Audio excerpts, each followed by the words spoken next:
Hey, what's up, y'all? It's poppin'. It's D. Boss here. Reacts to this vid by Blair White. It's titled "Fat Positive Activists Are Passing Away, but the Cult Must Go On." Yikes. So I have reacted to like some fat acceptance and like body positivity type content in the past before. So someone sent me this vid and told me to check it out. And yeah, this movement is so damaging. It's really sad that this movement is still so prevalent and people are still buying into the delusion. You know, I feel like there's nothing wrong with being accepting of the body that you have and saying that, hey, I'm overweight, but I'm still gonna love myself regardless. Like that's fine, but it takes it to a whole different toxic place when you're like, oh, you're 500 pounds, you still healthy, and you obese, it's fine. Going to the gym is fat phobic. I've heard people say wild shit like this. And oh, why are you going on a diet? That's terrible. You're feeding into the diet culture. You don't need to lose weight. Like it gets very, very toxic, and I feel like that takes away from the positive message, because there is a positive message buried deep down within this movement, but I feel like it's just saturated with so much toxicity and so much nonsense. And the reality is a lot of these fat positive people are dying. They're dying in their 30s. Like they're hella young, passing away. And these are the people that are influencing the youth on TikTok, especially, and telling them that it's okay to be obese. It's not, unless you want to die early. Like that, this is wild. But yeah, let's hear what she has to say in this vid. Let's watch. Just because I'm fat, that doesn't invalidate the things that I say. She died. You ready to get super size? She died too. Damn. Today I got the big Fruit Loop. He's dead. Join me on my fat positive Why is she radio saying show, it like which didn't last long because she died. This is not funny, obviously. RIP to all these people, but she's just very like blunt about it. She's dead. He's also dead. Like, damn. My hair is getting stuck on the Christmas tree. Girl. She's falling apart. Welcome back to my channel. There are a lot of lies that modern progressivism tells, right? And unfortunately, because a large chunk of the population is stuck on stupid, they do believe that no matter how obviously deceptive and insane the lies are, a lot of people believe that. I consider one of the most damaging lies that is told by the establishment is that you can be healthy at any size, that you can be obese and somehow happy. And that lie has spawned the absolutely hellish movement, fat positivity. And I am 100% glorifying obesity. Yeah. And there's nothing you can do about it. It's ironic, right? It's not about me. That it's called the fat positivity movement. Are you going? Because they're not moving. Because TikTok has really taken the reins and has popularized it and taken it to this over-the-top level of exposure, we get to see these people documenting their journeys, their fat journeys. And what you're starting to see is these people are dying. Literally, famous influencers within this movement are passing away very young. And I think it's crazy when you have these really popular activists. Like I feel like they're seeing this and it's scaring them because they're starting to go on diets. Like Tess Holliday is like the poster child of this whole movement, and she's on a diet right now. So it's like she's always been fat acceptance, and I'm gonna be fat regardless. I'm eating my burger. What you gonna do about it? And now she on a diet. So it's like, bro, y'all need to see the light at some point. Like this is wild. So the first person we're going to look at who passed away is a very popular TikToker who goes by the handle of Sick and Tired of Waiting. I ruined my life with food, binge eating, and lack of self-care. And I'm hoping that it's...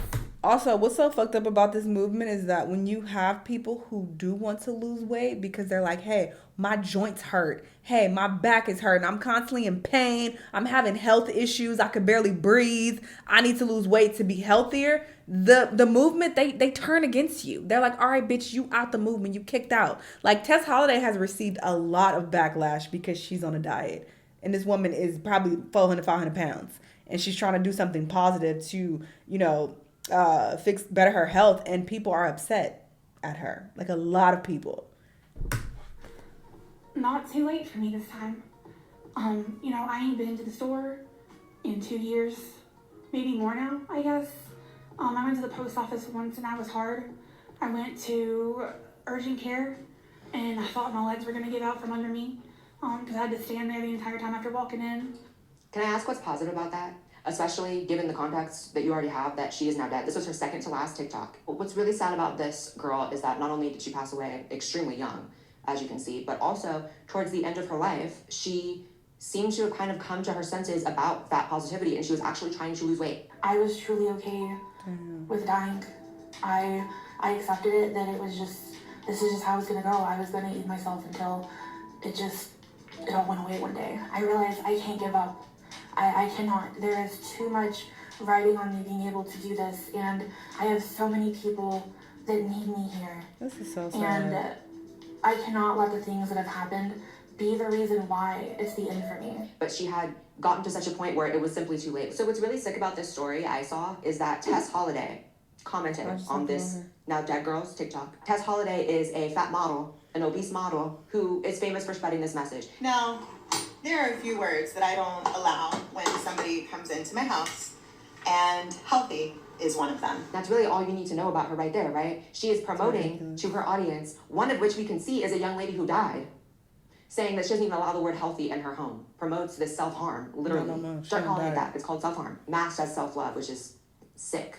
Oh my God, this means so much. I love you. Thank you so much. So you love someone who encouraged you to self-harm in this way, that led this cult, that brought you down this path. As if excluding the word healthy from your vernacular is somehow self-love or somehow loving yourself. That refusing to take care of yourself or give a fuck about what happens to your body. How is that self-love? Is self-love? And y'all want to look at every political influencer when there's a political tragedy in the world, right? And say, oh my God, it's this one's fault because we see they followed this influencer and we see this and we see that. And sometimes that's applicable. Sometimes there are crazy people in the world who tell people to do crazy things. But a lot of times I see very benign, like standard political commentators getting hit with, hate articles about how they led someone to committing some sort of atrocity. Meanwhile, Tess Holliday is up here speaking at the United Nations after a clear-cut example here of leading a young girl into death. We have been affected in the that is following crazy. And as she was sharing overall by deep issues that are rooted in racism. I mean, the fact that folks despise larger-bodied individuals. I hate this narrative too. Fuck y'all. Don't bring racism into this. This is between you and McDonald's. I'm not trying to be shady, but it is what it is. This has nothing to do with race. So stop fat phobia and racism. It's linked in when y'all fat phobic, y'all really just racist. Y'all really don't like black people. Like that's such a backhanded thing to say as well. I don't fucking like that. We don't want to be brought into your bullshit. We got our own problems. All right? Shut your ass up. Racism. It all roots back to racism. No. Tess Holliday, who sees herself as some sort of fat Rosa Parks, is, in my opinion, more like a fat Charles Manson. Just a cult leader. Literally led this girl to death. And you have to wonder why the establishment pushes this lie so hard, right? Imagine a population easier to control than a sick one. Look no further than the fact that they pushed that lie as hard as ever during COVID, during a pandemic for which something like 70-something% of the people that were hospitalized during COVID were obese. And yet, they were still pushing that lie. And yet, Tess Holliday dared show her face in that climate. But little kids going to the park during COVID were killing grandmas. Okay, glad you all got your 7 boosters. Maybe you should have not gotten the 7 hamburgers. Oh wait, they were giving the hamburgers for free if you got the booster. Did you say free fries when you get vaccinated? If this is appealing to you, just think of this when you think of vaccination. What? Okay, y'all ain't shit. Vaccination. I'm getting a very good feeling. Nothing keeps a population more pressed. I'm gonna die right now. In a constant state of poor health.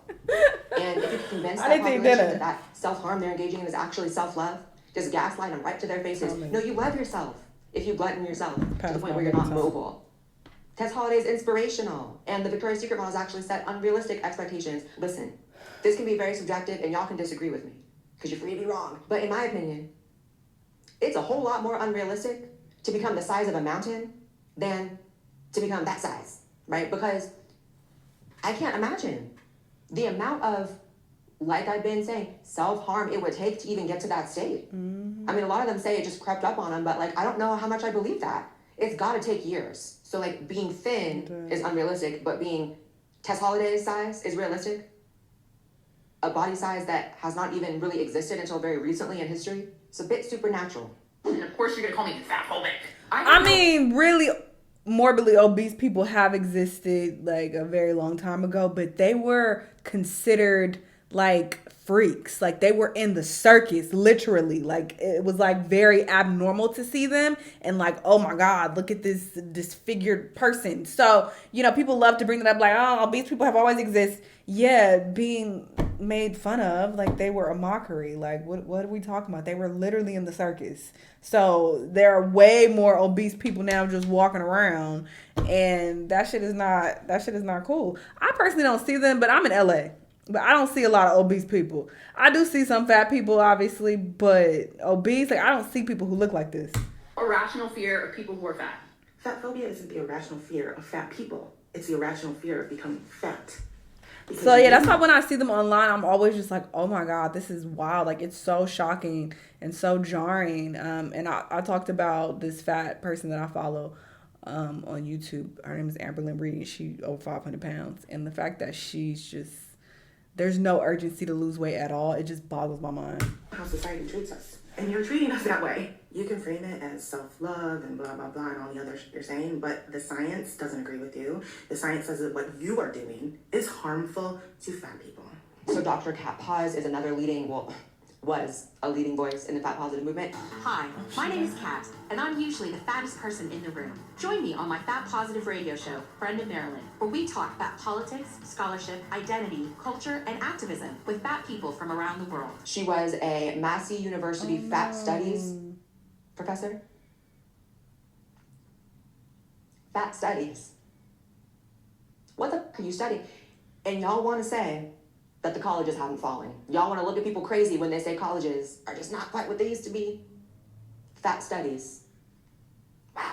The science isn't actually as clear cut as we like to believe, and there's not really quite a consensus yet about the real relationship between weight and health. Obese people, and even morbidly obese people, have just as good of health, or sometimes even better health, than people who are in the healthy weight range. I'm not trying to make light of these people's death. It's actually very sad. And as someone who has struggled with eating disorders throughout my life, and someone who just knows about body image just a whole lot, right? Y'all see the before picture. It's been a lot. You know. I don't know. Show me. It's clear as day to see these people are not happy. And the lie that these people themselves will tell you is that they are happy, but science has more and more shown that mental health is directly connected to gut health. That anxiety, depression, or stress you feel could be due to an imbalance of gut microbiota. There is so much about the gut that science is discovering. A study showed that patients with depression, bipolar disorder, schizophrenia, and autistic spectrum disorder have different gut microbiota compositions. Up to 50% of dopamine that your body synthesizes is synthesized within the gut. Dopamine is that little chemical that makes you happy, makes you want to live life, makes you feel pleasure, keeps your mental health in check. Like, you need dopamine. You definitely do. You can't do anything without dopamine. Ask anyone who has ADHD, which is a dopamine deficiency disorder. They can't do much. What specifically is it about poor gut health that causes more anxiety? It's inflammatory based. A lot of people will think of swelling. Inflammation can cause swelling, but really the inflammatory process involves the secretion or the production of lots of chemicals in the body that can have a negative effect on cells. With poor gut health, you can get chemicals that are secreted by some of these bacteria. They travel through the vagus nerve, loosening nerve connections. So for optimal brain functioning, you need nerves to tightly connect to one another. If you start getting loose connections between these nerves, you start getting inadequate functioning. That inadequate functioning can be responsible for both depression. You can also get malfunctioning of certain structures in the brain that are responsible for controlling or modulating your anxiety. So if you have a suspicion that these fat activists, when they say they're so happy and it's all about self-love and they're, fat liberation, they say, they feel liberated, they feel free, they're happy, they love themselves. If you have a sneaking suspicion that that's all bull, you're correct. My boyfriend's new apartment hates fat people. This is the kitchen. This is the fridge. Oh, let's go. Oh, it opens from the other side. Oh, can't be here. Oh. Every time you want to go to the fridge. This is a stupid design, though, to be fair. I have seen this at some people's apartments, and I'm like, this is so dumb. Like, why would you have the refrigerator? It's just a stupid design. But to say they hate fat people is like, girl, this is just a bad design. So I guess what we could do is we can just open it the other way, right? And then sneak in while it's open. Here we go. Oh! Waffler69 is another example of a TikToker that died extremely young. He died at 33. My God. TikTok star Waffler69 has died at the age of 33. The famed foodie, whose real name is Taylor, died on Wednesday night. His brother Clayton announced the sad news in a TikTok video. He has passed away from a presumed heart attack. Clayton told TMZ that Taylor was experiencing discomfort, and when things got worse, he called an ambulance to take him to a hospital, where the Louisiana native died that night. I'm 30. I can't imagine having 3 years left in my life because I'm making eating videos on TikTok. What's really sad also about him is if you look back at his videos, his first videos, which never hit, that the algorithm never picked him up, he never got famous for them, were regular videos.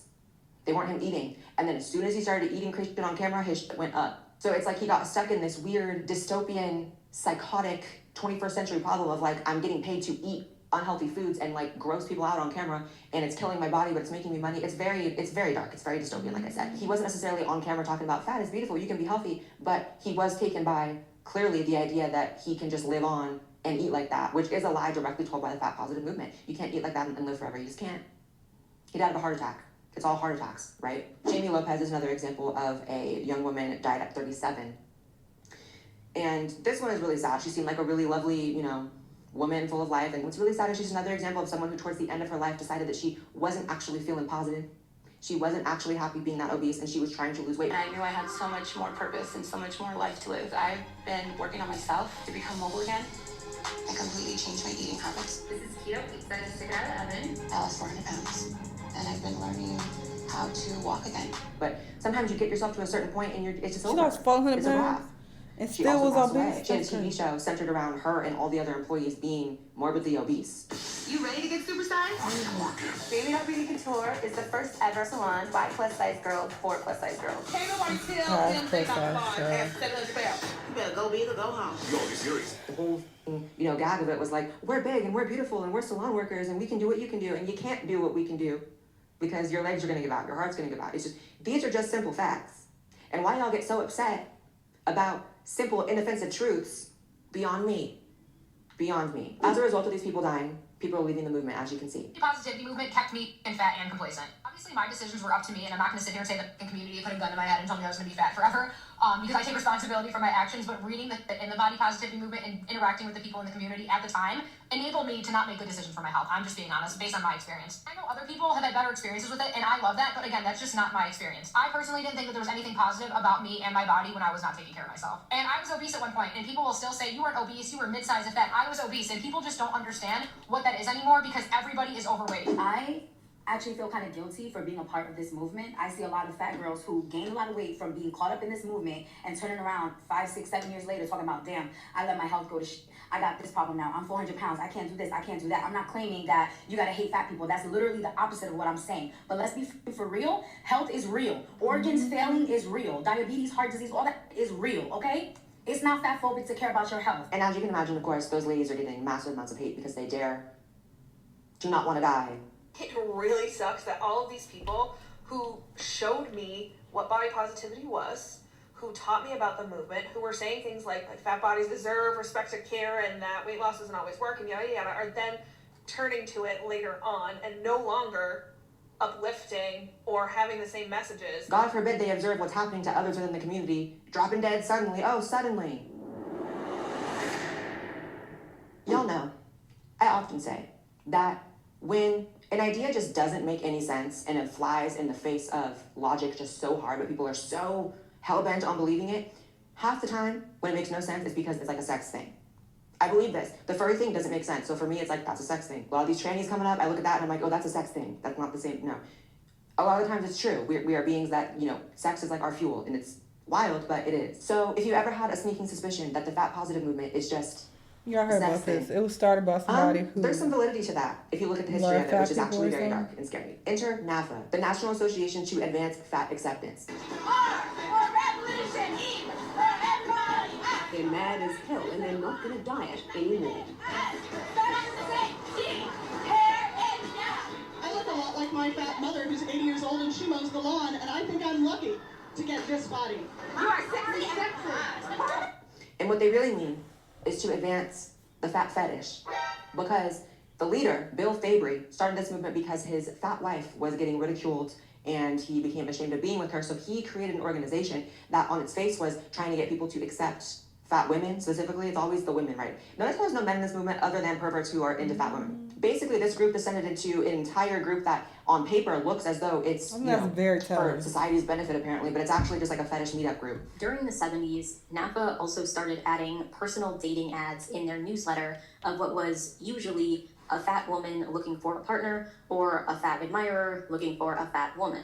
NAPA also held annual conventions where members show up to party, attend NAPA events, is wild. and That's too close to socialize. NASA. These events were, according to members and non-members alike, a giant meat fest, full of lots of lustful behavior. And the videos. Enough with the diet talk already. Welcomed as a hero in Newark, lawyer and author Professor Paul Campos, whose controversial book, The Obesity Myth, has just hit the shelves. And that it doesn't make any sense to focus on weight, and it especially doesn't make any sense to focus on making fat people thin, which is an absolutely crazy kind of public health policy. And everybody claps. You can see, this is literally just some weird pervert trying to appease a room full of women that he has a hard on for. It's literally just clear as day. If you watch that video on mute, and it's like, nigga, why you ain't obese then? What are we talking about? You ain't even practicing what you preaching. Shut your ass up. He claims the obsession with weight is more about idolizing thinness than health. All of the hysteria that we're hearing right now about how we're undergoing some huge public health crisis because of increasing weight is just that. It's hysteria, it's moral panic, it's not based on some sort of legitimate health crisis, of which there is none in the United States. They created magazines with fat women on the covers that were not X-rated but pretty damn close. They would have all these meetups and these events for which people would go to them, and people would often walk away with very sour experiences because these women would go into the events thinking that it was about, positivity and about accepting yourself and advancing society for fat people. And what they would find is it was a room full of fat women and a bunch of perverted dudes who weren't even fat, who wanted to have sex with them. And it was basically just like a big free-for-all. And it was a highly sexual event. So that's the history of literally where the fat positive movement started, out of like a sex fetish group. And here's where y'all are gonna say, Blair, you're kink shaming. I am. I am. What are you gonna do about it? If your kink is like, forcing someone or encouraging someone to eat themselves to death. And Tess fucking Holiday, I'm sure she knows this. Ain't no way she don't know this. So for her to come out her fucking mouth and say that, oh, this is rooted in racism. Girl, no, this is rooted in sexism and objectifying women, fat women specifically. So talk about that. Again, leave race out of it and leave people of color out of it. Gotta be checked. You're sick. And now you have a bunch of women, young, confused women on TikTok that have fallen into this group that was started to fetishize their body. And they think it's about self-love. They have been convinced. They have been neurologically rewired. Welcome to A Day in the Life of a Fat Activist. I start the day off feeding my cat some treats because she needs to know that unless she's fat, I won't love her. Then I took a bath because I'm far too lazy to stand and need to preserve all the calories that I can. It's not like she's trying to be funny, but ain't nothing funny about being morbidly obese. This is not cute. Nothing's funny about this. But hey, if you want to ha your way to the grave, that's your business. I'm not trying to be mean, but that's what it's giving. Because it's like, what, girl? Today. Then I filmed some TikToks, making sure to glorify obesity and show everyone how cool and trendy it is to be fat.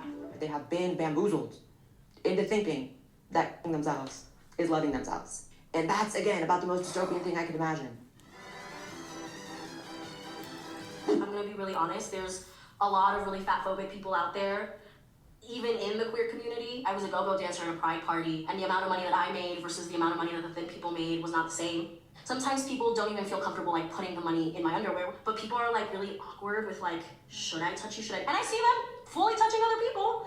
So those are little reminders that people still have a lot of work to do around their fat phobia. I know that you feel like all the psychobabble that you're injecting into your little rant here mask the fact that you are so clearly just complaining about people not finding you hot, but that's what it's that's actually what you're saying here. I like how she said that the money she makes compared to the skinny go-go dancers is not the same. So now there's a fat wage gap, a fat gap. Okay. Human beings are hardwired to be attracted to health. This is just a simple fact. It's why people are attracted to nice skin, to certain body shapes that are healthier and they're more capable of giving birth. Like, this is just how people are hardwired. And just like so many other regressive social movements that are literally just trying to erode basic truths, basic inoffensive truths, like I said, when your goal is to undo evolution, you're not going to be successful. But it also creates a never-ending problem, right? So you can always run your mouth. Because the problem can't be fixed. You set up a problem that can't be fixed, and you're going to be fighting it for eternity. But a shortened eternity, because you're not going to live as long. The sky is blue. I didn't make it so. Fat people are less likely to get the jobs and promotions they are qualified for, and they make less money than their thin counterparts across the board for doing the exact same work. Fat people are denied health insurance and medical care. So I would assume that a job wouldn't want to offer you medical care because you're going to need an exorbitant amount of it compared to even relatively healthy co-working counterparts of yours, right? So Do they necessarily want to be on the line to pay your life insurance, your health insurance, etc. when you're on your way out? It's the same reason they don't hire very elderly people, and that can be perceived as effed up, or it can be perceived that that's kind of the way of the world. And that's just kind of nature. You don't necessarily invest in someone who is on their way out. And as far as you not getting hired as much, I mean, again, you can complain that it's unfair, or you can acknowledge the fact that in a lot of jobs, your ability to perform the job is going to be contingent on you being able to move at least a little bit. Even if it's a retail job, you gotta be on your feet. If it's a salon job, you gotta be on your feet. There is a $72 billion industry in this country that focuses on keeping people unhappy with their weight and selling them products to lose weight. And personally, I often function out of spite. So the idea that some white man somewhere is making money off of me hating myself? Girl, some white man somewhere is jerking off to you right now, you and your 3 chins. So you are feeding into that. You don't know that? There's no way in hell. You're functioning out of spite for your own self, babe. A massive several billion-dollar industry dedicated to helping people lose weight. It should be bigger, clearly.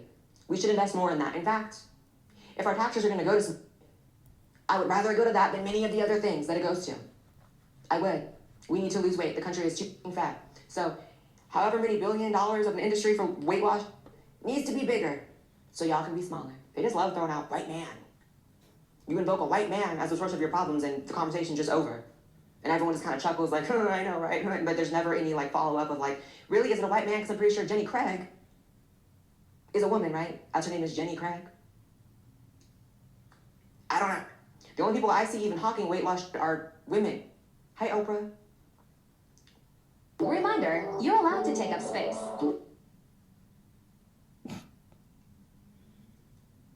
Yeah, we see that. If you're a fat person who is not trying to lose weight, I love you. Keep it up. I know it's hard and people suck, but I love you. You see how these basic bitches, literally, it's not enough for them to self-harm themselves. It's not enough for them to kill themselves. It's they want to take as many people down as they can with this crab in a bucket ass mentality. So I think I just figured it out. The brain of a fat activist works very similar to that of a dog. You know how your dog really only reacts or responds to your tone of voice, not your words, because they don't understand words.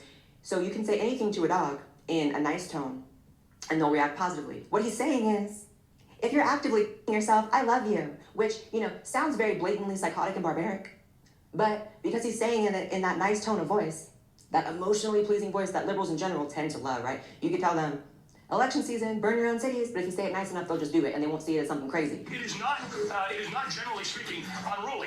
The fires have been started.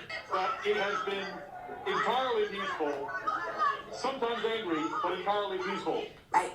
So, he's saying, let's not get into that. I love you. And they hear genuinely that he loves them. Fat people are allowed to eat what they want without feeling guilty about it. For sure. Get over it. Dribble, write it in. So because you're allowed to means you should? Might there be any correlation between the oxygen you have hooked up to your nose and what you're eating? Is there any connection? A lot of people assume that I have oxygen because of my weight or something like that. The reason I actually wear oxygen is because I have a rare lung disease. It is called pulmonary hypertension, So why do you not to have be that? mistaken with high blood pressure. It is an actual lung disease. Fat phobia should make you uncomfortable because it is intertwined with every single other system of oppression that exists. It is related to sexism, racism, homophobia, xenophobia. Homophobia? How? And so when you talk about one, you talk about it all. Wow. I mean, that just goes to show you right there, especially now that we know the history of this movement that's really born out of really demented fetish stuff and men taking advantage of them. It's even more dark that all these young, unhappy women are being caught up in it. And I know it's easy to laugh at these people because they are goofy as hell. Goof troops, right? But if you look at it for what it really is, it's people in a very, very dark place. And I genuinely do feel bad for them. The fact that your gut health and your mental health are so deeply connected, that half of your dopamine comes from your gut, right? It makes all the sense in the world to me that you look at them and they're so damn unhappy. I mean, I know just for me, as an example, it's like, if I'm bloated, if my stomach's upset, I'm not going anywhere. You can invite me out. You can promise an amazing time. I'm bloated, babe. Not going. And it's not just an aesthetic thing. It's not just that I look bigger or whatever. It's literally that it has my mind effed up. I'm like, I don't feel good. I don't feel, no. So that makes all the sense in the world to me. Very informative video. It's really sad. And then I see this video that's recommended on the side. I watched this Jubilee vid. The title is "Being Fat a Choice," and that was just such a cringe video. And I was like, oh my god, like just how delusional these people are. It's so wild, and they are encouraging people to live that obese lifestyle and to just gain more and more weight. Because even if you are currently at a size where you're not obese yet, but you're just overweight, if you watching shit like this, you gonna keep eating. You gonna justify getting McDonald's 5 times a week and not, working out or whatever the fuck, and you're going to eventually get obese. That's how it works. Over time, you're gonna gain more and more weight, and you're gonna be in the same predicament as these people and probably end up dying really young in your fucking 30s, 40s. Like, that's such a sad thing that these people are doing, and it's so fucked up that it's so prevalent on TikTok. But yeah, this movement is really unfortunate. But y'all let me know what y'all think about all this. Let me know what other videos you want to watch, and I'll see you on the next one. Bye.